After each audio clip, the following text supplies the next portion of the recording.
जुल्म और ज्यादती के खिलाफ लड़ने वाले एक साहसी रिपोर्टर की थार से कुचलकर हत्या कर दी गई। सच का आईना दिखाने वाले पत्रकार को थार से रौंद दिया गया। आज के वक्त में जब दिल्ली के गोदी मीडिया वाले पत्रकार ना तो सच लिख रहे हैं और ना सच दिखा रहे हैं, बस इस दौर में अब सच को दबाया जा रहा है। ऐसे दौर में सच के साथ खड़े पत्रकार शशिकांत वारिशे ने हर धमकी और हर चुनौती को दरकिनार किया, हकीकत को लिखा और इसकी सजा उनको मौत मिली।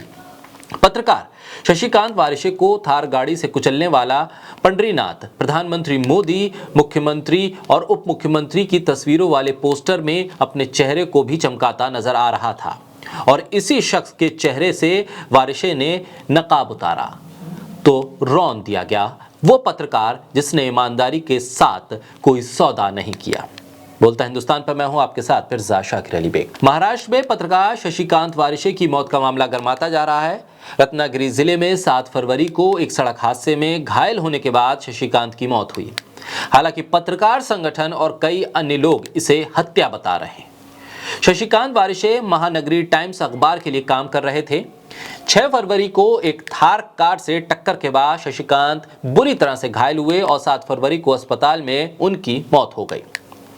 बताया जा रहा है कि थार का ड्राइवर वही व्यक्ति था जिसके खिलाफ 6 फरवरी को शशिकांत ने खबर लिखी थी। हादसे वाले दिन यानी सोमवार सुबह वारिशे ने 8:03 के बाद कोंकण एनवायरनमेंट अपडेट्स ग्रुप पर एक खबर पोस्ट की थी।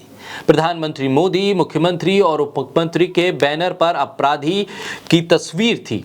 गंभीर अपराध में आरोपी की फोटो, रिफाइनरी विरोधी किसानों की सनसनीखेज आरोप, ऐसी खबर का पोस्ट उन्होंने उस ग्रुप पे डाला।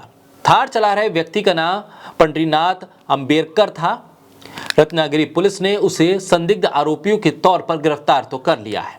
बाद में उसे 7 दिनों के लिए पुलिस हिरासत में भी भेजा। अंबेडकर के खिलाफ पहले आईपीसी की धारा 304 गैर इरादतन हत्या का केस दर्ज हुआ था।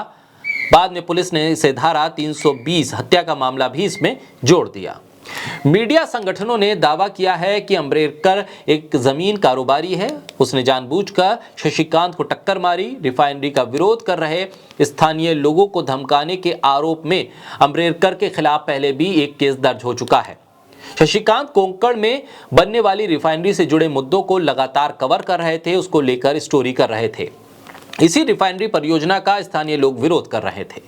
शशिकांत वारिशे द्वारा समाचार पोस्ट करने के ठीक 4 से 5 घंटे के बाद ये दुर्घटना हुई।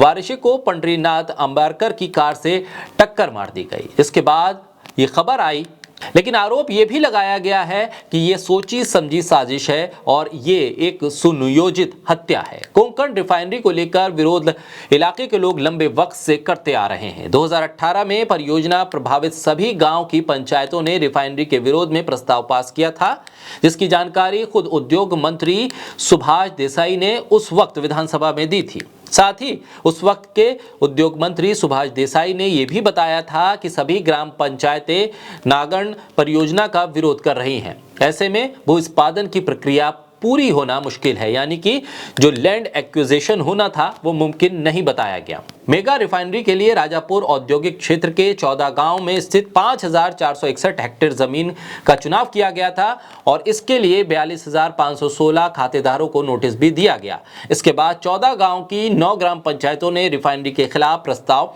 पास कर दिया था। इस मामले को लेकर इस दौरान तत्कालीन मुख्यमंत्री देवेंद्र फडणवीस से भी लोगों ने मुलाकात की थी। तब देवेंद्र फडणवीस ने कहा था कि परियोजना को जबरदस्ती नहीं थोपा जाएगा। हालांकि बाद में जब बीजेपी से शिवसेना अलग हुई और महाअघाड़ी सरकार बनी, तब इस परियोजना पर लगी रोक जारी रही। केंद्र और राज्य में टकराव की नौबत भी आ गई। बीजेपी के सांसद नारायण राणे ने यहां तक कह दिया था कोंकण में लगकर रहेगी ग्रीन रिफाइनरी परियोजना। लेकिन अब जबकि बीजेपी की सरकार है, लिहाजा फिर रिफाइनरी पर काम शुरू करने की बात हो रही है और विरोध भी जारी है।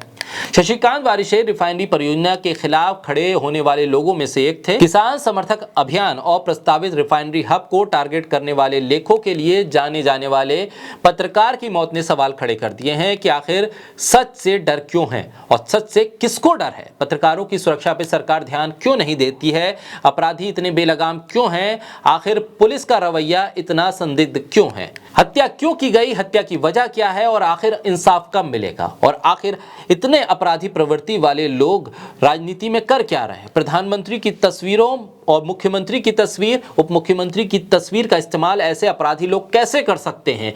क्या इन पर रोक नहीं लगनी चाहिए? क्या ये तय नहीं होना चाहिए कि अपराधी और सियासत दोनों अलग अलग हैं? अपराधियों को उनकी सही जगह कब पहुंचाया जाएगा और इस मामले में निष्पक्ष जांच करके पुलिस कब अपने आप को जिम्मेदार बताएगी और कहेगी कि हां, अपराधी जो मुजरिम था उसको हमने सलाखों के पीछे भेजा, और एक पत्रकार को इंसाफ कब मिलेगा, ये बड़ा सवाल है।